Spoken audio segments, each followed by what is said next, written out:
Vamos a insistir en algunos de los temas que, así como ustedes en la primera clase me decían qué cosas tenían que prestar atención para estudiar, para el final.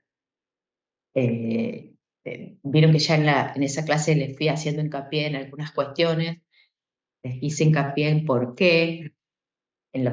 Siempre decimos que los teóricos no repiten las cuestiones que se dan están vinculadas, están integradas con las otras actividades que tienen, pero generalmente hacemos hincapié en aquello que no está tan desarrollado en los libros o que necesita alguna actualización. Y justamente la parte de el sistema de defensa, si ustedes vieron en el boron, está prácticamente nada desarrollado, ¿sí? Por eso tienen otra bibliografía, que es el Abbas, que es un libro sencillo, que también creo que los que están haciendo micro, no sé si lo utilizan, antes por lo menos lo utilizaban.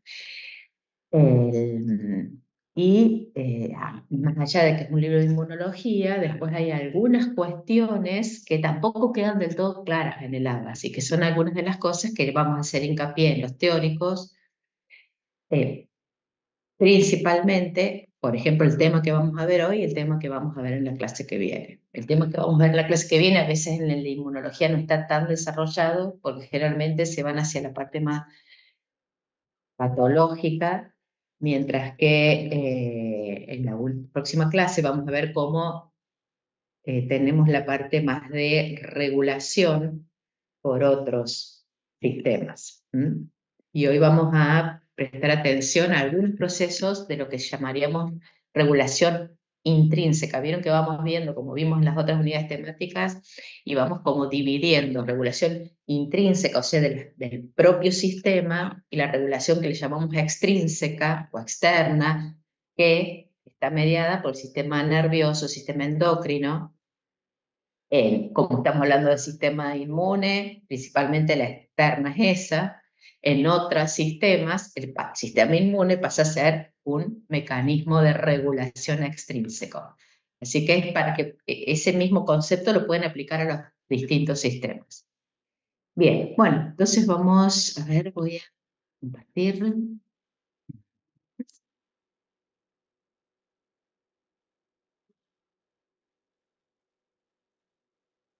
Como siempre les digo, avísenme si no, ahora que... Hola, profe, sí, se ve bien. Hola, ¿se ve bien? Bien. ¿Se ve la pantalla completa? Sí, sí. Bien, bueno. Entonces, haciendo referencia a esto que le decíamos, que hay algunos temas que en el boron prácticamente no están desarrollados, por eso le recomendamos el Abbas, y que viendo el desarrollo en el Abbas, a veces no quedan fisiológicamente, o sea, lo que hace a la función normal, a lo que pasa siempre en el organismo, lo que nos pasa todos los días, porque a veces están más orientados a las explicaciones hacia la patología. Entonces, justamente por eso en el teórico hacemos hincapié en algunos de esos temas que no están tan desarrollados. Entonces, volviendo a la cuestión de fisiología de la defensa del organismo, esto fue lo que vimos en el primer teórico, como haciendo hincapié en que cuando hablamos de procesos, como la respuesta inmune, separando lo que es la barrera física y química, que la habíamos definido como lo que impide el ingreso, pero que es parte de la respuesta inmune porque tiene componentes que ya reconocen moléculas extrañas, y cuando hablamos de respuesta inmune se inicia con ese reconocimiento. Entonces, barrera ya no podemos decir tan tajantemente, ¿sí? Tiene dos compartimientos, ¿se acuerdan? Que limita el ingreso y que si hay contacto, hay componentes de esa barrera que ya inician esa respuesta inmune o respuesta inmunitaria porque tienen la capacidad de detectar partículas como no propias. Habíamos desarrollado algunas de las secuencias que se van dando, siempre en esta respuesta inmune, tener en cuenta esa secuencia funcional, o sea, tener una idea de los tiempos, y desarrollamos los componentes de la barrera, desarrollamos la respuesta innata constitutiva, hablamos un poquito de cómo se comienza la activación de la que es inducible por los receptores de membrana que reconocen PAMPs y DAMPs, ¿sí? Todo eso hicimos principalmente esa gran diferencia, la interacción entre la barrera y la respuesta innata constitutiva, que justamente lo principal es que entre ellas evitan el establecimiento de ese patógeno, disminuyen totalmente el daño tisular porque tienen mecanismos no inflamatorios y que se acuerdan que decíamos que existe como un umbral de esos PAMPs que si son captados por esta respuesta inmunitaria innata constitutiva, no se activa la respuesta inmunitaria innata que llamamos inducibles, porque esos PAMPs no superan el umbral de activación de la constitutiva a través de los receptores de patrones, de patógenos. ¿Y qué es la importancia? Que entonces estamos evitando, porque cuando se activa el inducible, ya vimos que terminaba en el proceso inflamatorio. Proceso inflamatorio que vieron el detalle de ese proceso inflamatorio en la guía de actividades. Entonces vamos a terminar de ver algunos de los procesos que se dan ahí en esa comunicación entre la innata constitutiva, la innata inducible y cómo se conecta esta respuesta inmune innata con la respuesta adquirida, que comenzaron a ver con las guías de autoestudio. Y dentro de estas respuestas innatas, comenzamos a ver una de ellas, que es la que está, por eso vuelvo al concepto de que está prácticamente muy poco desarrollada en el boron, está desarrollada en el ABAS, pero vamos a hacer hincapié porque es muy importante y ya vimos como parte de esa respuesta inmune innata el sistema del complemento. Cuando empezamos a ver el sistema de complemento, fíjense que habla de sistema, porque no son solamente las proteínas plasmáticas, vamos a ver que ya empezamos a ver cuando vimos la vía de las lectinas, la clase pasada, vimos que hay una complejidad mayor, no solo las proteínas que circulan porque y que se activan como una cascada, porque son proteasas, sino que también tenemos los receptores del complemento, las proteínas reguladoras, y fíjense acá que aparece la palabra reguladora, que esto que hablábamos de regulación intrínseca, que es algo que prácticamente no tienen en cuenta, y que otra cosa que tenemos que tener en cuenta es que generalmente se sintetiza la información y se dice que el sistema de complemento son las proteínas plasmáticas sintetizadas en el hígado que circulan y complementan la actividad del sistema inmune adaptativo. Lejísimo, muy lejos de lo que realmente pasa en esa extremada síntesis de información. Como vimos, no son solo proteínas plasmáticas circulantes, sino que también tenemos que tener los receptores y las proteínas reguladoras, que son muy importantes en cuenta para entender cómo funciona, y que no son solamente sintetizados por hepatocitos, sino que un gran aporte de todo este conjunto de proteínas del sistema del complemento son sintetizadas por las propias células inmunes, por los epitelios, por los queratinocitos en la piel. O sea que hay muchas más fuentes de todos los componentes del sistema de complemento. Es más, hay algunos que son totalmente extrahepáticos.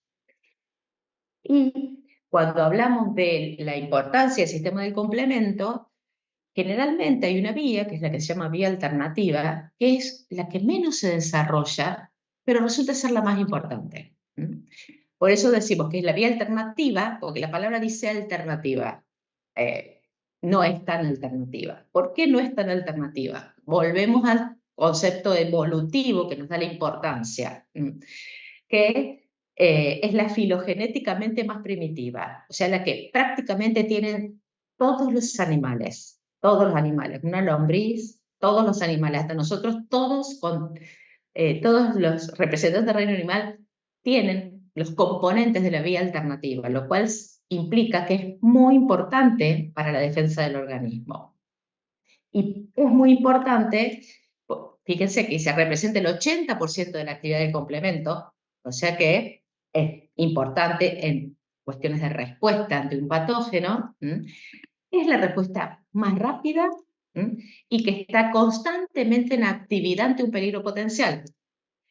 Por lo tanto, en los periodos iniciales, ya sea de la infección como en los periodos iniciales de la vida, cuando tenemos en cuenta el ciclo vital, la vía alternativa es la más importante. Por eso decimos, se le ha puesto el nombre alternativa, pero no es tan alternativa, es la que siempre está.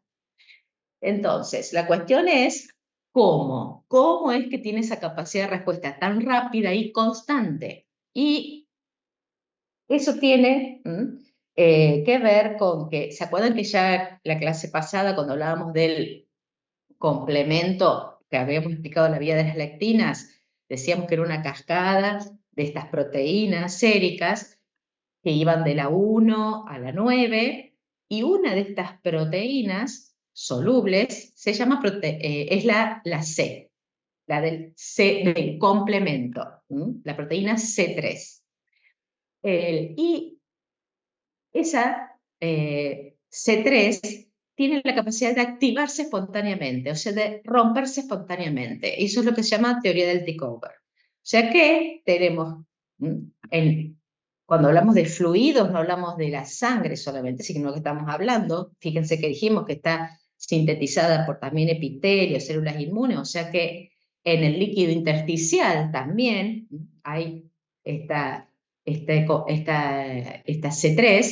que espontáneamente se hidroliza. Entonces, fíjense que pasa a constituir una C3 hidrolizada. ¿Qué quiere decir que se hidrolice? Quiere decir que adquiere otra conformación estructural, por lo tanto, comienza digamos así, una mini cascada donde tenemos el factor B, ¿sí?, que se forma un complejo con esa C3 hidrolizada, y eso hace que el factor D, que son todos factores propios de esta vía alternativa, que son solubles, pueda exponer el sitio, al unirse al factor B, un sitio de unión ¿a quién? A otro factor, que dijimos el factor D, que es la proteasa. Por lo tanto, se conforma un complejo. Si esas tres componentes, la C3 está hidrolizada, por eso aparece la fórmula del agua al lado, no es la C3 común, sino ya está hidrolizada, espontáneamente hidrolizada, se une al factor B, eso, ¿qué hace?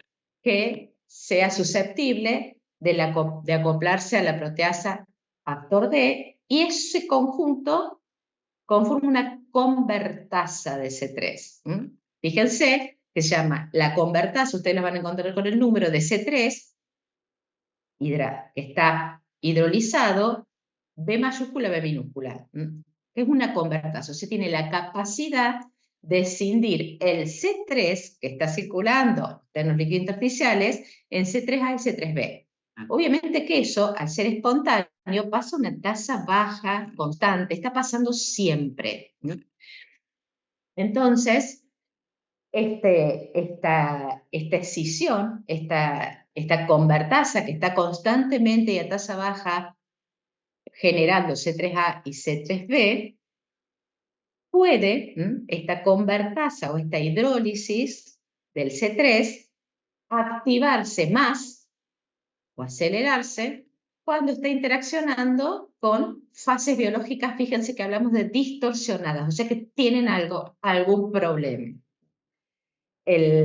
Y ese C3B, que se está liberando constantemente a baja tasa y constante, tiene la capacidad, como lo muestra acá, ese C3B, de unirse a superficies. Por eso se habla de absorción pasiva a superficie. Es como, imagínense como que se forma el C3B constantemente y a tasa baja, y constantemente se está adhiriendo a grupos hidroxilos de las membranas. O sea que siempre está pasando esto. Por eso está como siempre listo para activarse. La cuestión es por qué no se activa toda la cascada de la vía alternativa. Y ahí aparecen entonces otros componentes que fíjense que se llaman componentes del complemento de control o de regulación, que también están en la fase fluida.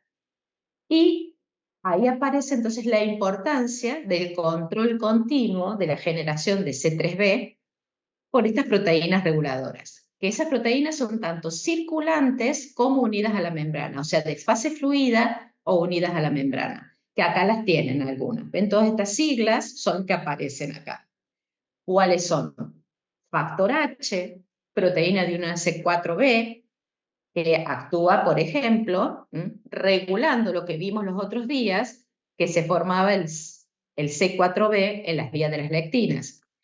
Y otros aparecen, que están siempre presentes en las membranas normales de todas las células del organismo, pues se llaman reguladores de membrana, que son el factor acelerador de la descomposición, el receptor del complemento 1, la proteína cofactor de membrana, que aparecen acá. Fíjense que inhiben, ¿sí?, la actividad de ese C3b.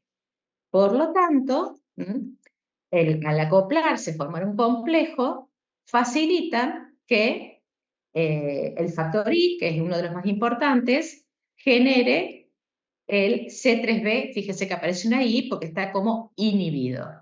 Dentro de esos factores y para la vía alternativa, el más importante es el factor H, que si bien es soluble, después termina acoplándose a la superficie celular. Es sintetizado por el hígado y por los epitelios, o sea que está en todos lados, circula por la sangre, está en los epitelios, o sea que está en los líquidos intersticiales. Y lo importante de este factor H es que tiene la capacidad de interactuar con componentes de la membrana. Por eso decimos que está en fase líquida, pero también interactúa con componentes de membrana. ¿Con cuáles componentes de la membrana?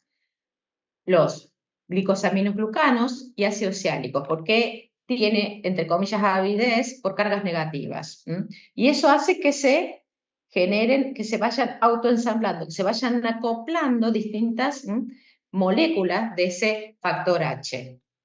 Y ese factor H, acoplado entonces a la membrana, es el principal cofactor del factor I, que es el de inhibición, que es el que termina escindiendo, rompiendo ese C3b que se está formando constantemente y a baja tasa y lo inactiva. O sea que constantemente esto se está produciendo en el organismo, siempre.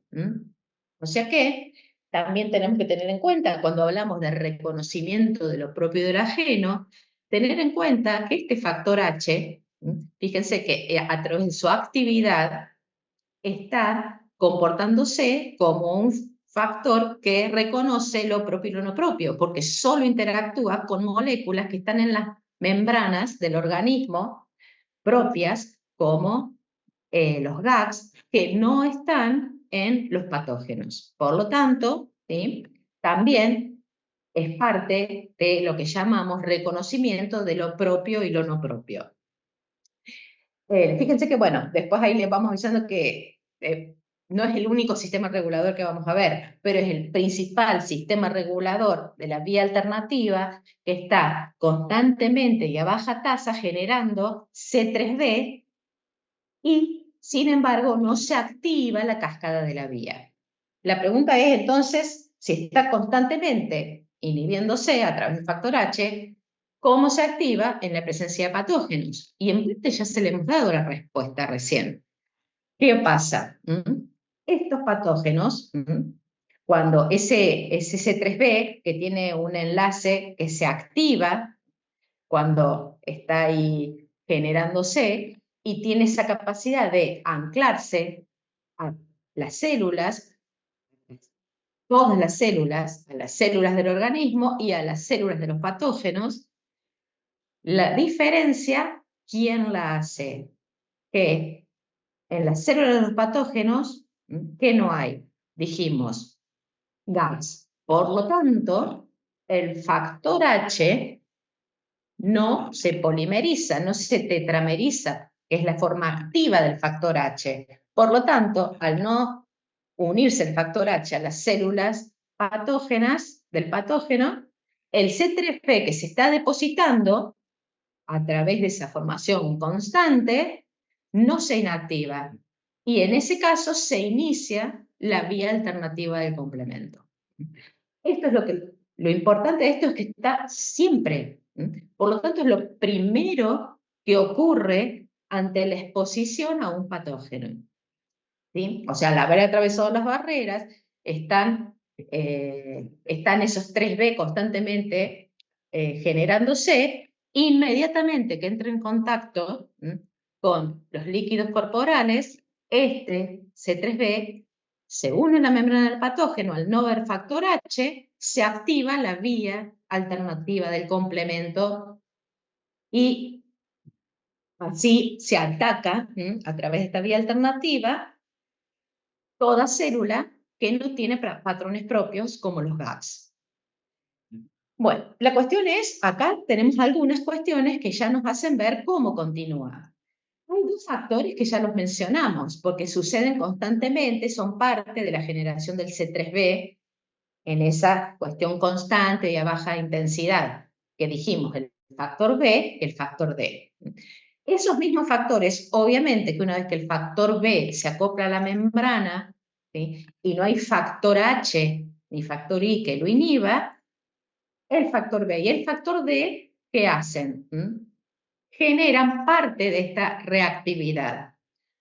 ¿Por qué? Porque ese factor B se acopla al factor B que está ya sobre la membrana del patógeno, ¿sí? Ese factor B, por sí solo, ese complejo que se forma, no es muy estable y lo importante, quien estabiliza el complejo es el factor D. Ese factor D, fíjense que aparece subrayado en presencia de magnesio, y acá ¿por qué? Porque empezamos a ver estos micronutrientes que están involucrados en un montón de funciones. El factor D, si no tiene magnesio, no funciona. Por lo tanto, vemos que la importancia del magnesio, ¿en qué? En la actividad del sistema inmune. O sea que el factor D, en presencia de magnesio, se acopla al C3b, al factor B, y se convierten todos juntos en una convertasa, pero esa convertasa ya no está fluida, está unida a la membrana del patógeno. Por lo tanto, ya comienza a funcionar otra convertasa, pero esa convertasa es bastante lábil en esa superficie del patógeno. Y hay otro factor importante en esta vía alternativa que es la properdina o factor P, que se acopla y la estabiliza. Por lo tanto, ese complejo C3b, B mayúscula, B minúscula, que sería el acoplamiento de todos estos factores en la membrana del patógeno, que está estabilizado por la properdina, es la principal convertasa y así comienza a generarse mucho más C3b en la superficie del patógeno. O sea que, fíjense que esto se activa automáticamente. Y acá aparece algo muy importante, que es lo que llamamos vía de amplificación de esa vía alternativa. Sería como un feedback positivo. Cuanto más C3b se genera por la vía alternativa, más C3b se vuelve a acoplar el factor B y así se retroalimenta y se genera muchísimo factor B sobre la superficie del patógeno. Hay este factor D, que sería como el factor limitante, porque si no hay factor D, esto no funciona, por eso se llama factor limitante. También tiene el nombre de adipsina. Y eso ya le está diciendo cuál es el principal origen del factor D. Son los adipocitos, ¿sí? O sea que esta serin-proteasa es producida principalmente por los adipocitos. También en los macrófagos, los monocitos, otras células inmunes, pero principalmente en los adipocitos. Por lo tanto, vamos a ir viendo que el tejido adiposo es una fuente importante de un montón de componentes de las vías del complemento, principalmente el factor D, que es indispensable para la activación de esta vía, Y entonces ya podemos comenzar a unirlo con cosas que vamos a ver en la unidad temática 10, que ustedes si están cursando PATO, taller Bellarmín, que es la capacidad inflamatoria que tiene el tejido adiposo. El tejido adiposo sintetiza un montón de factores importantes y determinantes de las cascadas del complemento, como el factor D. Y otra cosa que nos tiene que dar claro en lo que vimos hasta ahora, entonces, que en esta vía alternativa aparecen dos C3 convertasas. La fluida, que es la originaria constante, que se origina constantemente a partir del C3 hidrolizado, y la de membrana, que se origina sobre la membrana del microorganismo. Y nos vamos a detener un poquito en lo que es el factor P, el que estabiliza el complejo para que realmente sea activo, que es la properdina. Fíjense acá la properdina que aparece en naranja, fíjense que está como señalizando que hace distintas actividades sobre la membrana, ¿sí? Lo que dijimos, el primero estabiliza el complejo, ¿sí? Que se está conformando en la membrana del patógeno, pero también tiene otras funciones. Por eso se considera la única proteína reguladora positiva del sistema del complemento en esta vía alternativa. Después vemos que también va a tener algunas funciones en las otras vías. O sea que vamos a ver un montón de proteínas reguladoras, todas inhibitorias, como vimos en la de recién, principalmente factor H y factor I, y la properdina sería la única reguladora positiva, o sea, su presencia activa las vías del complemento. ¿Dónde sintetiza esta properdina? Principalmente en los epitelios y células inmunes, principalmente en los neutrófilos. ¿Y cuál es la importancia? Que cuando ya se genera un microambiente inflamatorio, ¿sí? ¿Qué pasa? Se libera properdina de esos neutrófilos, bueno, ya lo vamos a ver, me estoy adelantando, y autoclinamente esa properdina activa al neutrófilo para que siga, por ejemplo, secretando properdina. Y esa properdina que se libera interactúa con los GAGs, porque ella es muy positiva, interactúa con las cargas negativas de los GAGs. O sea que, nuevamente, tenemos ahí la importancia de tener en cuenta que son procesos que se van dando y que en la presencia de la properdina, además de estabilizar la convertasa de membrana sobre el microorganismo, también inicia la vía porque se puede unir directamente a la lipopolisacárido bacteriano o los marcadores de células apoptóticas. Y en ese caso, al aparecer ahí, recluta el C3b soluble.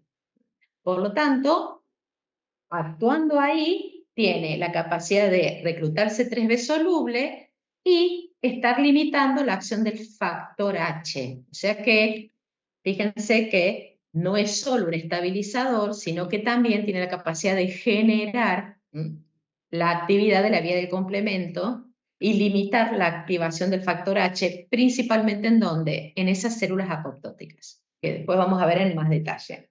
Entonces, esto es lo que les hablaba, que decía que me había adelantado. Una de las principales fuentes de la properdina son los neutrófilos activos, que también, fíjense que ustedes en los libros que tienen, neutrófilos primera línea de defensa. Miren la cantidad de líneas de defensa que hay antes, y el neutrófilo es importante porque es reclutado rápidamente y además es fuente de properdina que estabiliza la vía alternativa. O sea que constantemente hay como una retroalimentación ahí del sistema.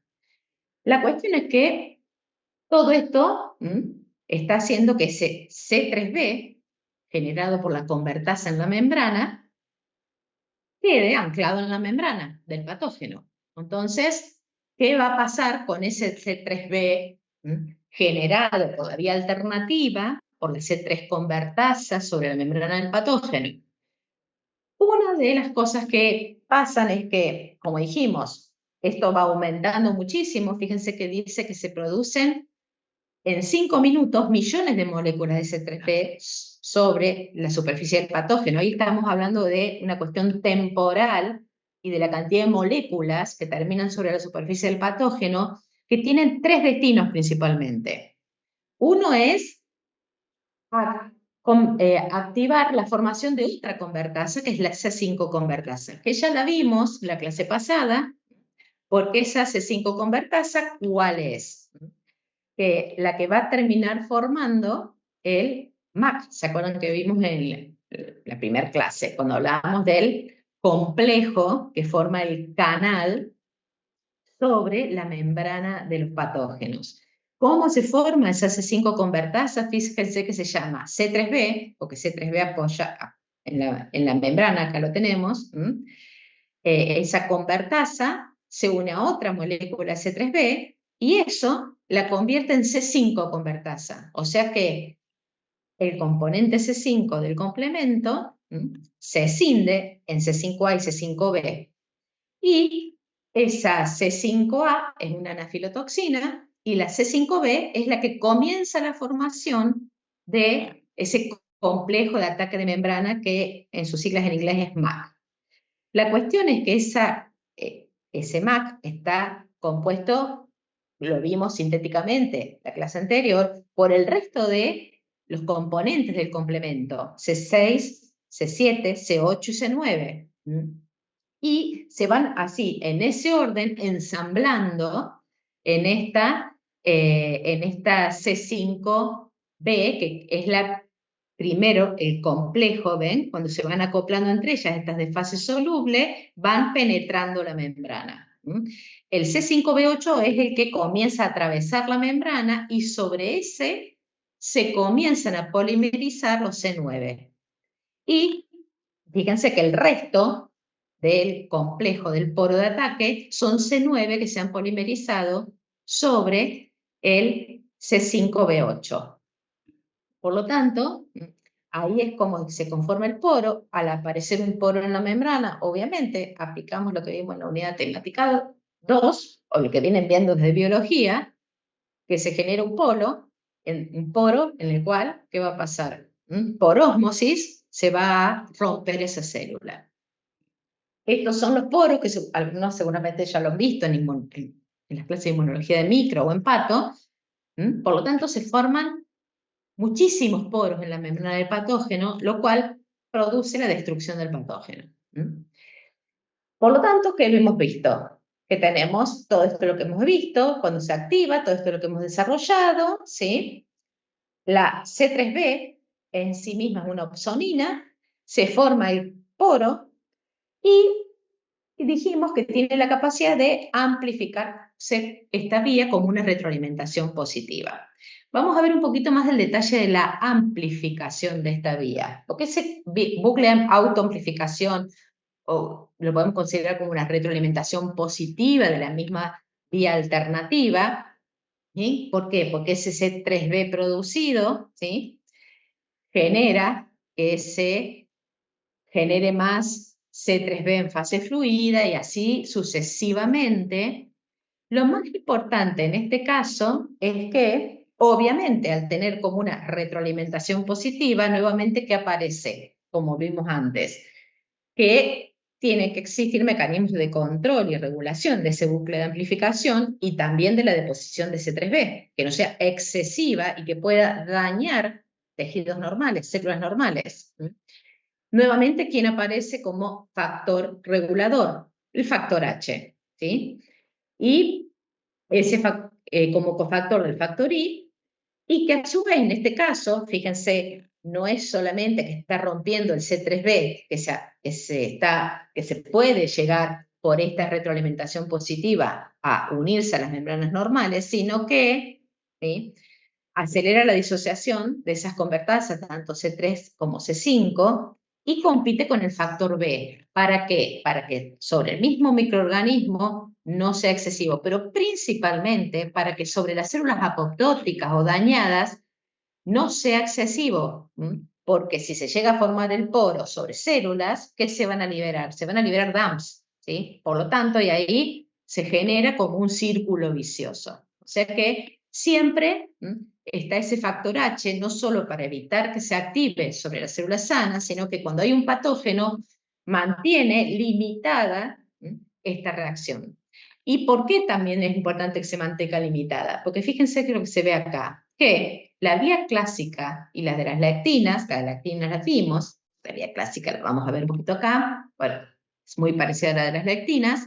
Fíjense que esta sí se activa constantemente aportando C3. Por lo tanto, no es solamente la fuente de C3, de C3b, a través de la vía alternativa, sino que ese C3 que es hidrolizado a C3A y C3b por las otras dos vías, también es amplificada por este proceso de retroalimentación positiva. O sea que fíjense que ahí tienen un nexo entre esta vía alternativa, que es la primigenia, la que siempre está trabajando, y que en caso de que se active paralelamente o por otras reacciones, como vamos a ver ahora en la vía clásica, esta vía alternativa funciona como bucle de amplificación.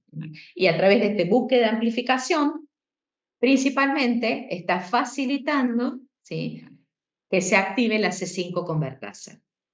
O sea que ahí, fíjense que tenemos un núcleo de conexión entre las tres vías, más allá de la vía final común, que es esto que aparece acá como vía terminal, que es la vía final común en la formación del complejo de ataque de membrana.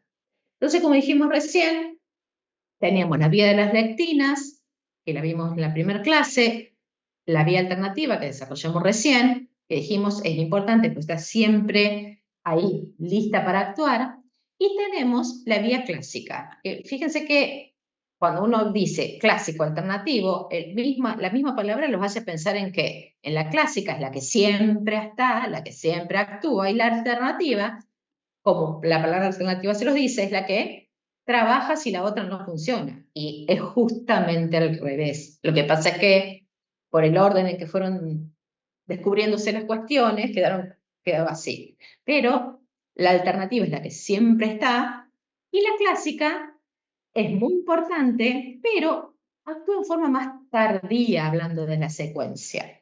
Y obviamente tienen muchas cosas en común, principalmente la clásica y la de las lectinas. A simple vista, en la simple observación, ¿qué se ve?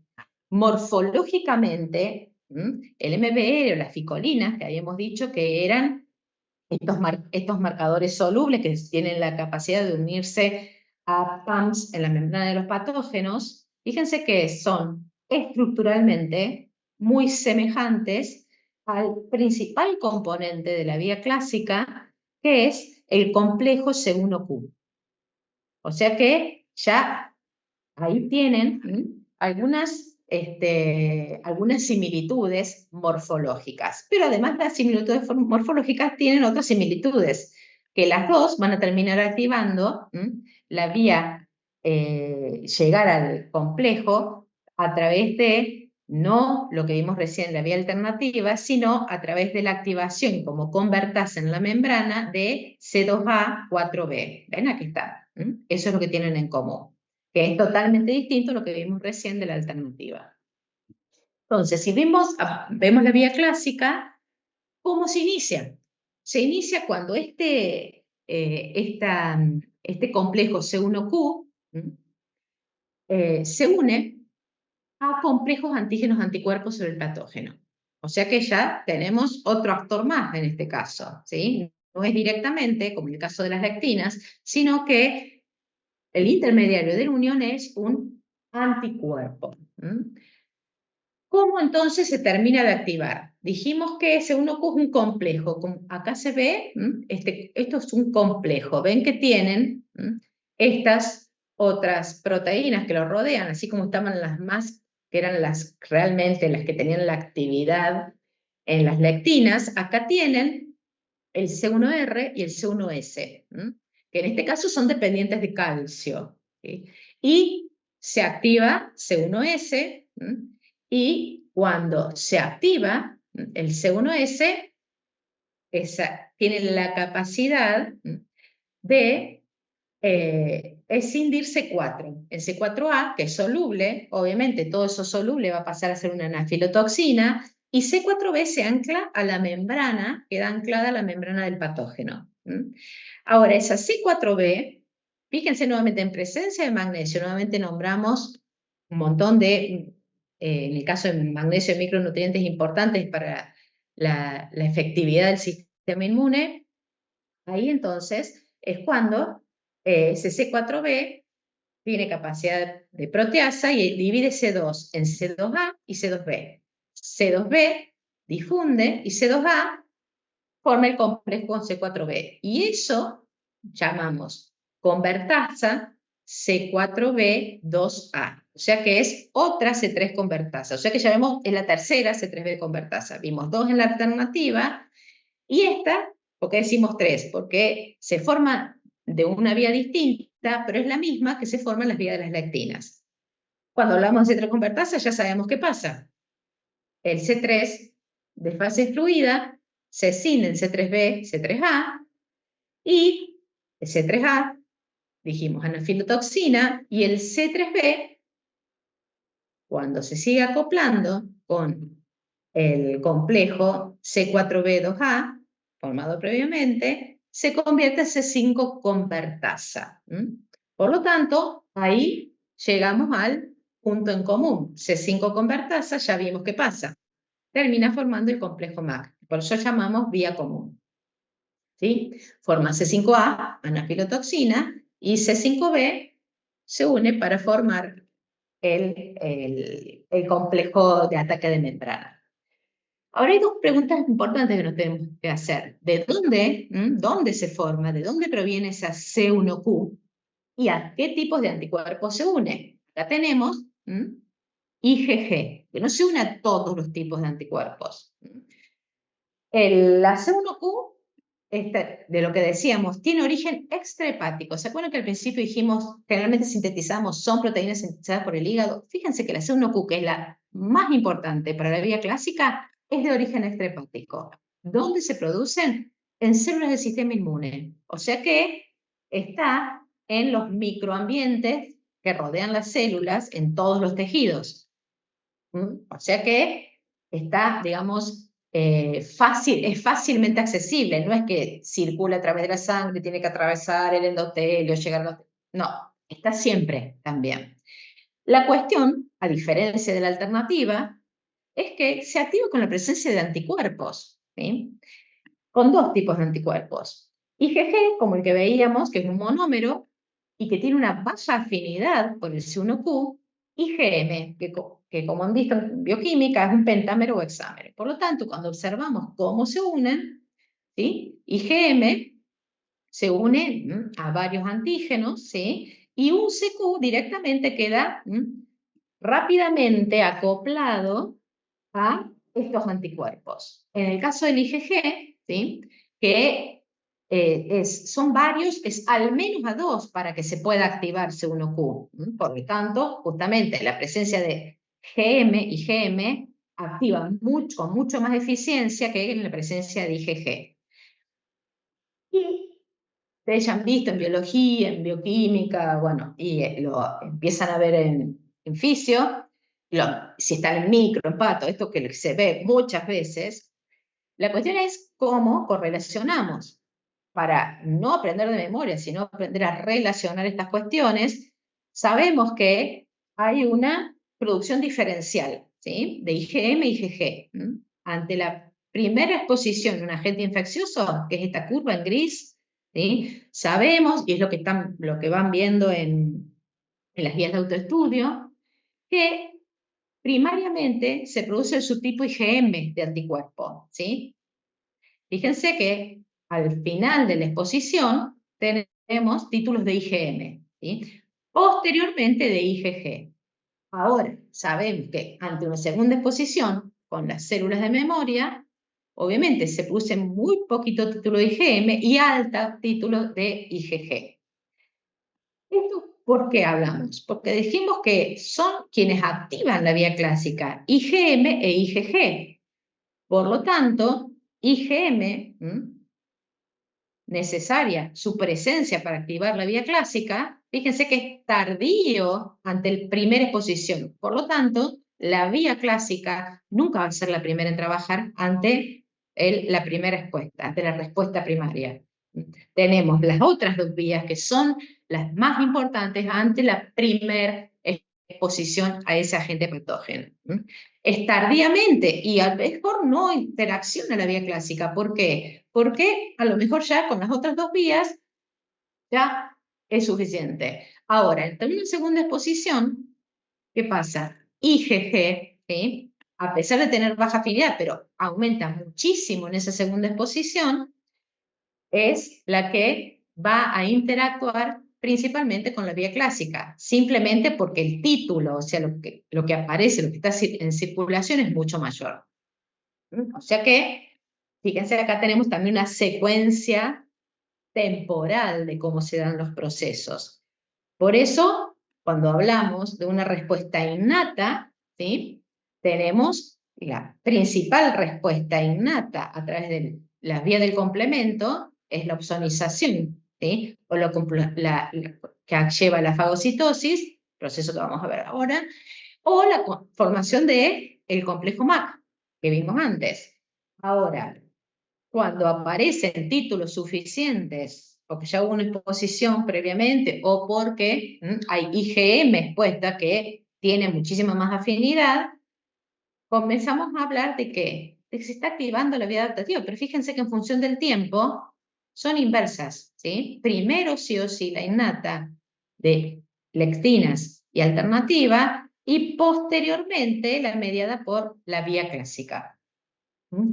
Es por ello que a veces van a encontrar en algunos libros que la vía clásica se considera parte de la respuesta inmunitaria adaptativa, porque es mediada por anticuerpos, ¿sí?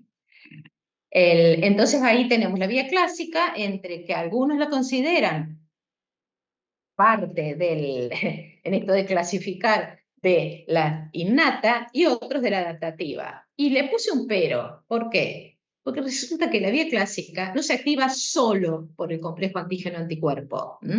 Tiene otras formas de activación, porque ese complejo C1Q tiene la capacidad de reconocer algunos patrones moleculares asociados a patógenos, así como las lectinas. Por ejemplo, los lipopolisacáridos, algunas porinas, también algunas moléculas que se expresan en células dañadas. O sea que se activa directamente la vía clásica. Otro componente que tiene la capacidad de unirse a C1Q son las pentraxinas. Y acá aparece otro componente, las pentraxinas. ¿Quiénes son? Así que ahora vamos a ver. Pero lo que tiene que quedar claro entonces es que la vía clásica, si bien en algunos libros puede aparecer como parte del sistema inmune adaptativo porque es activado por un anticuerpo, ¿sí? Pero siempre hay que tener en cuenta que también hay algunos patógenos, dependiendo de su composición, que pueden activarlo o por la presencia de pentraxinas, que ahora vamos a ver en qué momento se da eso, también tiene la capacidad de activar la vía clásica. Por eso está como en un gris, entre medio de la innata y la adquirida. Bien, entonces volvemos a quiénes son las pentraxinas. Las pentraxinas, seguramente, si han estado repasando algunas cuestiones, son algunos de los miembros de lo que llamamos proteínas de fase aguda. Y seguramente las han oído cuando vieron con Serena el laboratorio de la clase pasada. ¿Por qué decimos agudos? Porque las proteínas de fase aguda son muchos. Y hay tres que son de las más importantes, que son de este grupo de las pentraxinas. Que entonces dijimos, tienen la capacidad de que si C1Q se une, y estas pentraxinas están en la superficie del patógeno, pueden activar la vía clásica. Entonces vamos a ver un poquito cómo se relacionan estas tres proteínas de fase aguda, que químicamente se llaman pentraxinas, que son las que conocemos como proteína C reactiva, por eso su otra sigla es PTX1, porque es una pentraxina 1. El componente amiloidesérico P, su sigla es SAP, o pentraxina 2, PTX2, y la pentraxina 3. O sea que esos son los tres más importantes. Normalmente, ¿qué decimos? Y nuevamente, achicamos el mundo y decimos, las proteínas de fase aguda, son sintetizadas por el hígado cuando, a partir de la activación de células inmunes, se libera interleuquina 6 y eso estimula a los hepatocitos a sintetizar estas proteínas de fase aguda, que como dijimos, las pentraxinas son algunas. Después tenemos fibrinógeno. Fíjense que aparecen MBL y algunas otras ficolinas que son parte de la activación de las vías de las lectinas. Pero son muchas más. Nosotros nos vamos a centrar en las pentraxinas. ¿Cuáles tenemos acá? Estas dos. La SPA y la proteína C reactiva, que es la proteína C reactiva, una de las más importantes clínicamente en el laboratorio. Ahora, cuando nosotros vemos en función del tiempo cómo se van liberando estas proteínas de fase aguda, fíjense que tenemos acá cómo cambia su concentración en el plasma y acá los días desde la exposición al estímulo inflamatorio. Y acá, ¿qué observamos? Que las tres primeras que aparecen, fíjense que las otras aparecen mucho más tardíamente y en mucho menor concentración, son la pentraxina 3, la proteína C reactiva y el amiloide sérico P. Ahora, lo que podemos observar también en el gráfico es que la primera que aparece es la pentraxina 3. Después aparecen las otras dos. ¿Y qué observamos? Que esa interleuquina 6 en el modelo está estimulando los hepatocitos que liberan SPA y proteína C reactiva, pero no pentraxina 3. Y la pentraxina 3 es casi inmediato. ¿Por qué? Porque esa pentraxina 3 no es estimulada su secreción por la interleuquina 6 en los hepatocitos. Esa pentraxina 3 tiene otro origen, que es lo que explica o fundamenta estas curvas que observamos acá, que lo primero que aparece como proteína de fase aguda es la pentraxina 3. ¿Quiénes la liberan? Los neutrófilos, ¿sí? Que son esos neutrófilos que también los mencionamos, que están ahí liberando la properdina, también liberan, cuando se activan tras el reconocimiento de los PAMs, la pentraxina 3, ¿sí? Que es estimulada, en este caso, por interleuquina 1 también del microambiente inflamatorio y factor de necrosis tumoral. Fíjense que no es la interleuquina 6, o sea que no es ni el factor estimulador ni el origen, es el mismo que de las otras dos pentraxinas. ¿Sí? También quienes la liberan, los macrófagos, células dendríticas, células endoteliales, pero no los hepatocitos. Y eso es lo que permite que esté rápidamente accesible, porque se degranula el neutrófilo y uno de los componentes que libera es pentraxina 3. Por lo tanto, es lo que primero aparece como proteína de fase aguda. Ahora la cuestión es, ¿cuál es la importancia de estas tres pentraxinas? Como dijimos, su presencia se puede acoplar en los microorganismos y es un factor que activa o facilita que C1Q se una directamente al patógeno. Por eso decimos que aumenta el potencial de reconocimiento al unirse a las bacterias, hongos y virus y a las células apoptóticas, los fosfolípidos expuestos y a esas ribonucleoproteínas que se exponen en células apoptóticas. O sea que tienen la capacidad de unirse, ¿sí? Y aumentar el potencial de reconocimiento. Por ejemplo, ¿de quiénes? De esta C1Q, de las mismas ficolinas y de las MBL de las vías de las lectinas. A su vez, al unirse a los patógenos, promueven la opsonización y la fagocitosis. ¿Por qué? Están ahí activando los receptores que unen o que hacen el macheo entre el microorganismo y los fagocitos que vamos a ver ahora en un momentito. Promueven la regulación de la inflamación. Y acá aparece la palabra regulación. Pero fíjense que, ¿qué hacen? Interactúan con los reguladores del complemento como el factor H o el factor C4BP, que es el que está en las membranas de las células. O sea que está conteniendo la inflamación desde ese punto de vista. Y por otro lado, participa en la remodelación de la matriz del tejido dañado y la reparación tisular. Principalmente, ¿quiénes? SAP y pentractina 3. Uniéndose a los componentes de la matriz, principalmente la minina, colágeno, proteoglicanos, generan la deposición de la matriz, pero inhiben la fibrosis porque están inhibiendo la diferenciación de los fibrocitos. O sea que, por un lado, promueven la eliminación, principalmente a través de activar el complemento y de la opsonización y fagocitosis, pero por otro lado, están conteniendo el proceso inflamatorio al regular y facilitar la actividad de los reguladores del complemento y al participar en la remodelación de la matriz e inhibir la fibrosis en el tejido. O sea que son importantes y podemos explicar el cómo y podemos explicar el por qué cuando uno evidencia cómo se van liberando, en el caso de las pentractinas, podemos explicar el por qué unas se liberan antes y otras se liberan después. O sea que eso lo que les estoy queriendo decir es que cuando ustedes tengan un gráfico, ¿sí?, traten de explicar el fundamento fisiológico de ese gráfico, como lo vimos recién, explicando qué pasa, por qué esto aparece antes, el pico, y otros después. Explicación fisiológica, origen distinto, mediadores químicos que estimulan su liberación distintos. Así que eso sería la explicación fisiológica de esas curvas. Entonces, volvemos a reunir todo lo que vimos hasta recién. Tenemos las tres vías del complemento, ¿sí? Y las tres actúan siempre. Ahora, hay una prevalencia de una u otra vía dependiendo de la composición de la membrana del patógeno, que es el que está siendo expuesto al organismo.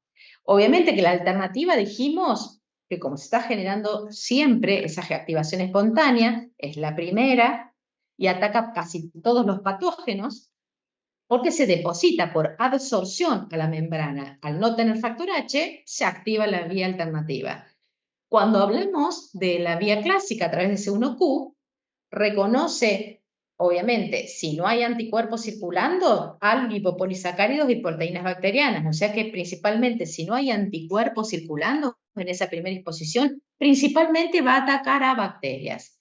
Y las lectinas se unen principalmente a algunos tipos de azúcares repetitivos, ¿sí?, principalmente que están en algunas paredes celulares y superficies fúngicas. O sea que las lectinas son importantes en la cuestión de hongos. Entonces, fíjense que ahí también, si bien pueden actuar todas, hay como cierta prevalencia dependiendo del patógeno.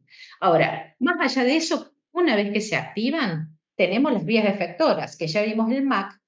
Podemos detallar un poquito más el resto de las vías efectoras. Hemos mencionado las anafilotoxinas, hemos mencionado la opsonización y fagocitosis, y hemos mencionado en un inicio que hay una interacción con la inmunidad adaptativa. Esas tres cosas nos falta explicar cómo.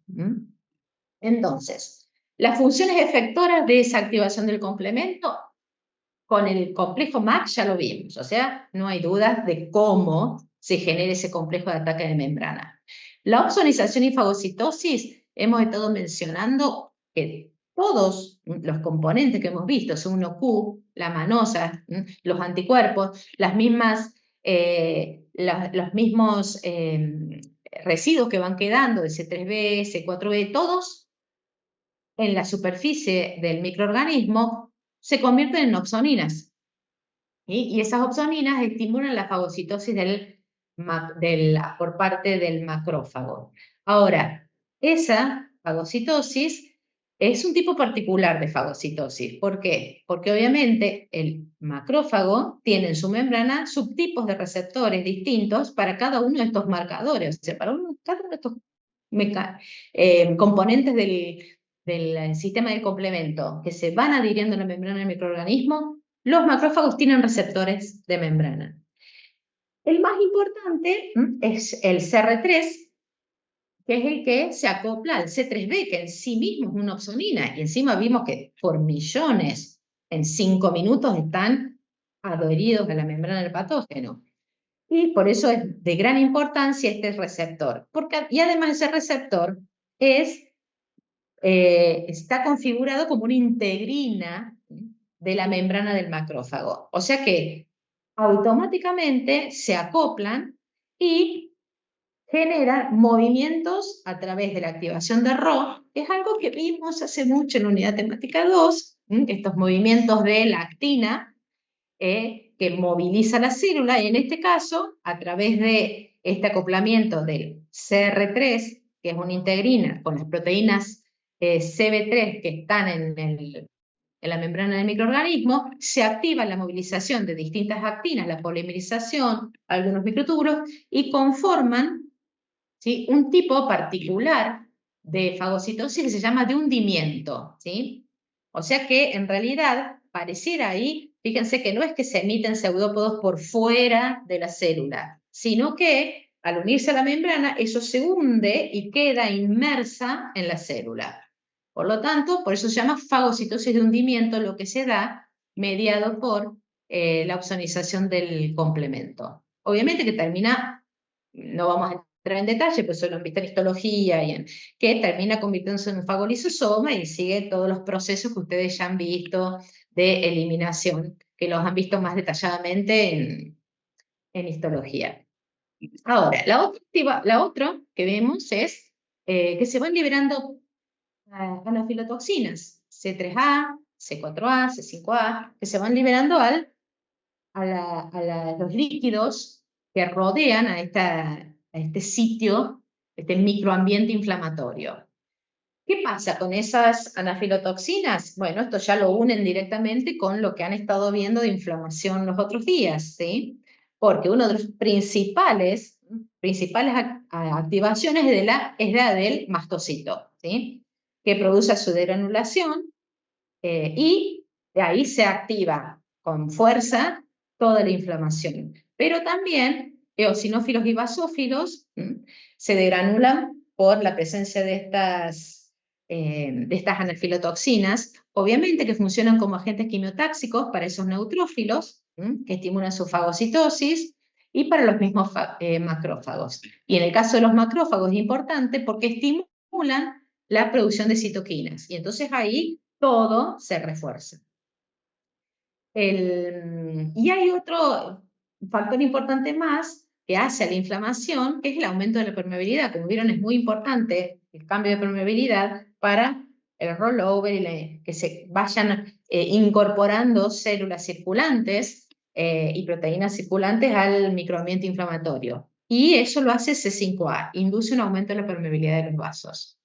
Obviamente que no es directamente, así como en el caso de C3b, el receptor específico en el macrófago era una integrina, en este caso para las anafilotoxinas son proteínas que son acopladas a proteína G, que, ¿se acuerdan? Que atraviesan 7 veces la membrana, hay receptores específicos para cada uno que están en la membrana de todas estas células inmunes. Y a través de la activación de la proteína G generan todos estos procesos que son proinflamatorios. Por eso decimos que a través de estas anafilotoxinas se aumenta el proceso inflamatorio. O sea que tenemos también receptores específicos. Y el último era, como función efectora, la estimulación de la respuesta inmune adaptativa. Entonces entramos en esa última parte, ¿se acuerdan que veíamos cómo interaccionan la inmunidad innata con la inmunidad adaptativa? A través del sistema del complemento hay una interfase donde parte del complemento, fíjense principalmente estas partes del complemento C3A, C5A, que son las liberadas para la fase fluida, que interaccionan con componentes del sistema inmune adaptativo.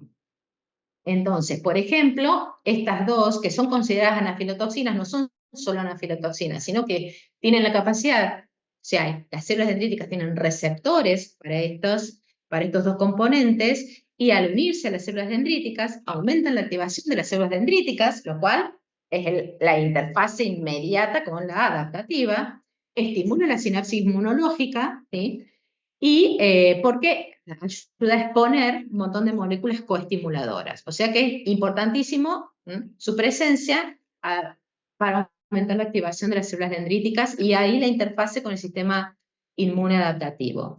Por otro lado, C3b, fíjense que ya también las células B tienen receptores para C3b y aumentan su respuesta monoclonal, y C5a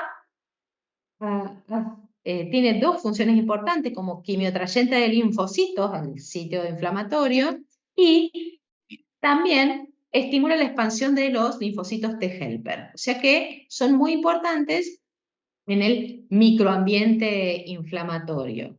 Pero además, también en los mismos nódulos linfáticos interactúan con distintas células. Estos componentes llegan a los nódulos linfáticos y también promueven la potenciación de la memoria inmunológica. Así que, ¿dónde? En las células dendríticas foliculares. O sea que también tienen, no solo en el microambiente inflamatorio, sino también en los nódulos linfáticos. Y acá aparece, si vemos, otro, fíjense que la tabla dice propiedades fisiológicas, actividades, perdón, fisiológicas del sistema del complemento, donde están las de defensa, que son todas las, fíjense que pueden ahora no solo decir cuál es la proteína responsable, sino cómo se hacen, cómo es el proceso, y hay otra que dice desecho y limpieza de complejos inmunes en los tejidos, limpieza de células apoptóticas.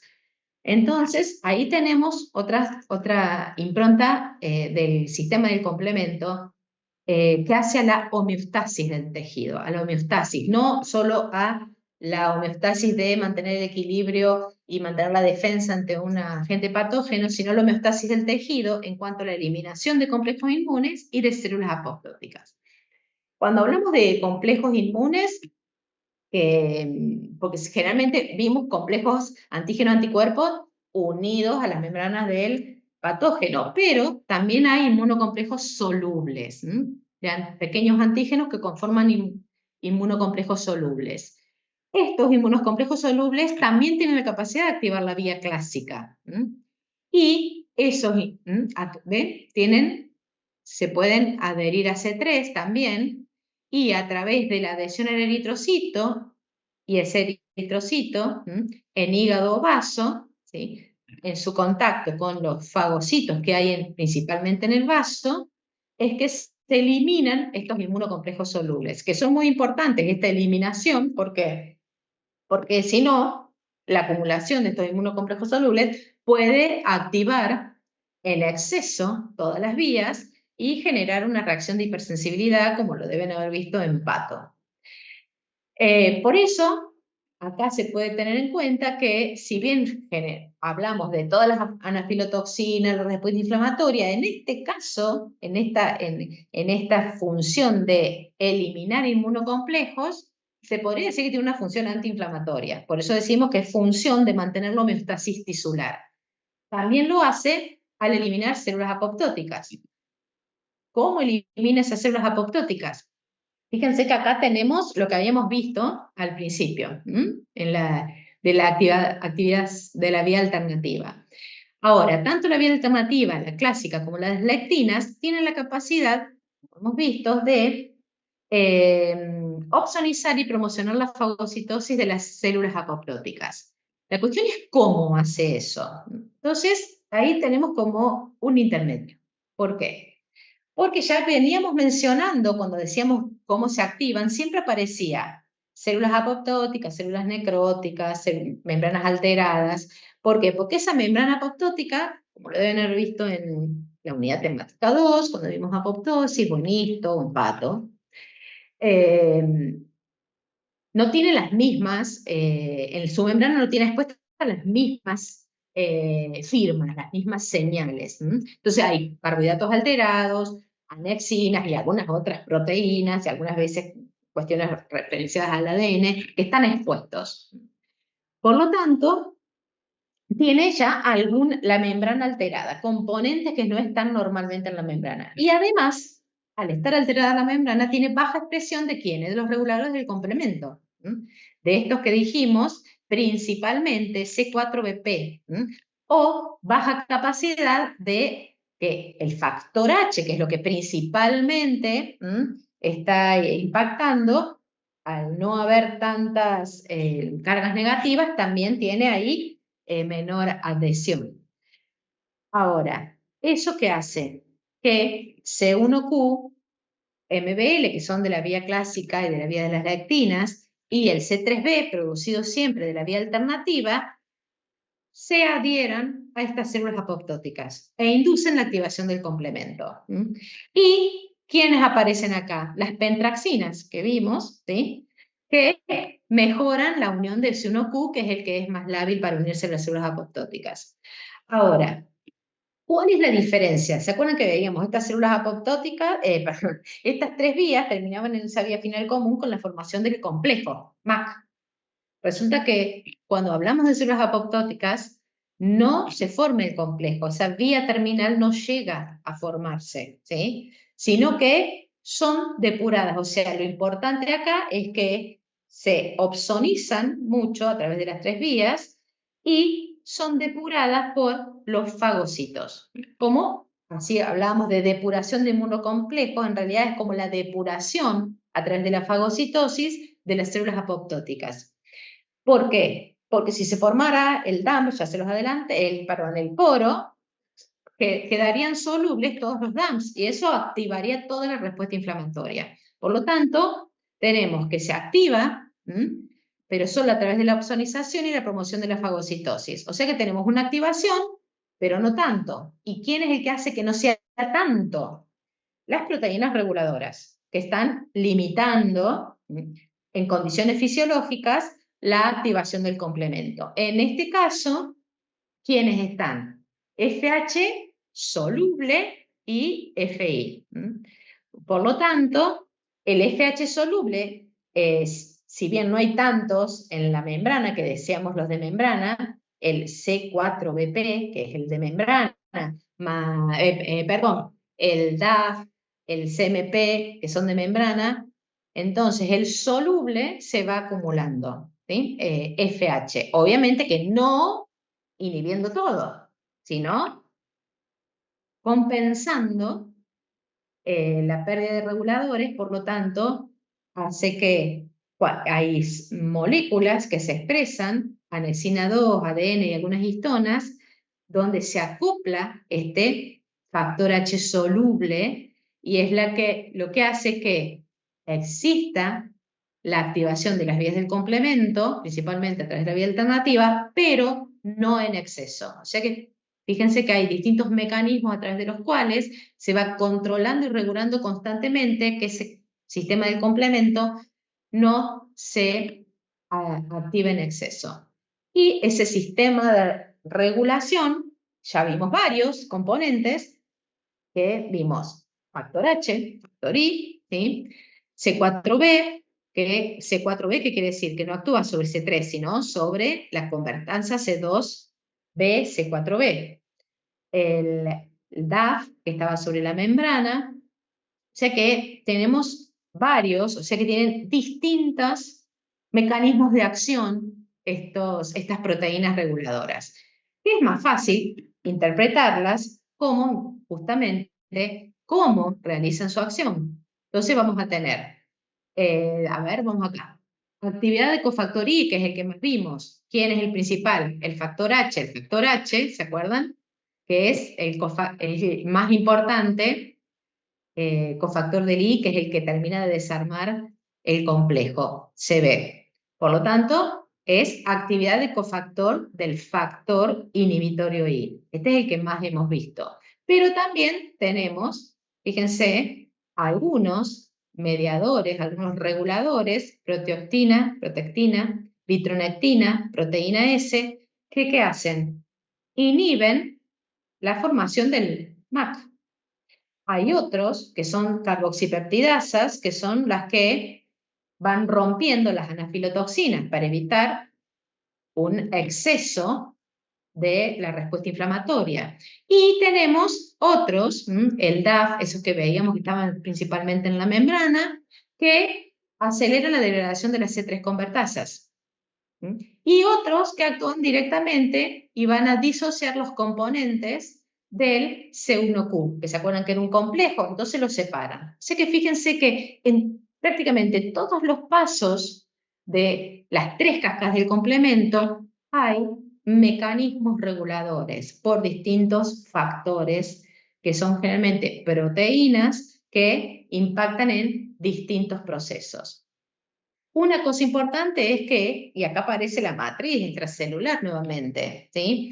Las proteínas, algunas de las proteínas de la matriz extracelular pueden absorber factor H, por lo tanto, están funcionando como buffers de toda esta actividad reguladora, que es una de las funciones que hemos visto cuando vimos las funciones de la matriz extracelular. Y volviendo al factor H, que es el que más, fíjense, más insistimos como regulador, que vimos como cofactor, una vez que se ancla factor H, facilita que el factor inhibitorio I sea el que haga la actividad, pero factor H por sí mismo compite con el B, factor B, ¿se acuerdan cuando se deposita el CB y cuando se activa el C3B? Y evita la formación de la C3 convertasa, y también puede acelerar la descomposición de la convertasa C3 de la vía alternativa. O sea que cada uno de ellos tiene uno principal, pero también tiene otras acciones como reguladoras. O sea que la cascada del complemento está muy regulada. ¿Por qué? Porque cualquier paso, o sea, así por deficiencia de alguno de los pasos, tenemos una gran deficiencia en el sistema inmune. Y por sobreactivación de cualquiera de los pasos, ¿cuál es la consecuencia? Patologías.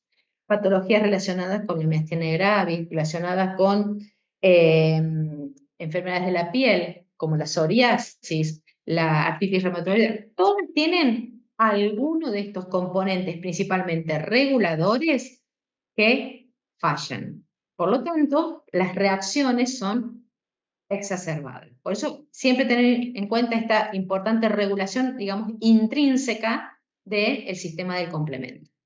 Bien, y para terminar, entonces, este sistema del complemento, como funciones generales, vigilancia inmunitaria innata, principalmente, porque si bien vimos que la clásica tiene ese contacto porque requiere para su efectividad de anticuerpos, también es activada por los LPS principalmente y por las petraxinas. Por eso decidimos vigilancia inmunitaria, porque rápidamente activa la respuesta inmunitaria. Homeostasis tisular, porque elimina inmunocomplejos, elimina células apoptóticas. Inflamación y el resto de la defensa, sobre todo en su contacto con la inmunidad adaptativa ante patógenos. O sea que insistimos en la importancia del sistema del complemento. Insistimos, ¿por qué? Porque es vital en esto que muchas veces les preguntamos: ¿cómo es que estamos expuestos a tantos agentes patógenos constantemente y tan pocas veces nos enfermamos? Y a veces estamos expuestos a un montón de patógenos nuevos, que es la primera vez que nos exponemos y no nos enfermamos. Bueno, está la inmunidad innata, ¿sí? Que es justamente la principal, la barrera y todos los componentes constitutivos e inducibles de esa inmunidad innata, principalmente el complemento, hace que rara vez todos los posibles patógenos se conviertan en amenazas graves. Así que nunca se olviden de esta parte, darle la real relevancia que tiene para la salud la respuesta inmunitaria innata. Bien, entonces hasta acá llegamos. Creo que hicimos bastante hincapié en la respuesta innata en estos dos teóricos. Y el teórico que viene vamos a ir haciendo hincapié en la regulación extrínseca, porque ya todo lo que tiene que ver con linfocitos B, linfocitos T, lo van viendo en las guías de autoestudio. Además, hay un montón de esos procesos que ya lo han visto mucho en histología,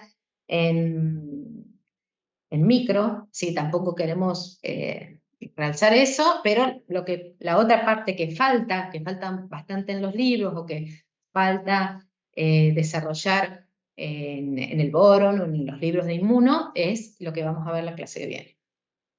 como para ir entonces completándoles todo el panorama.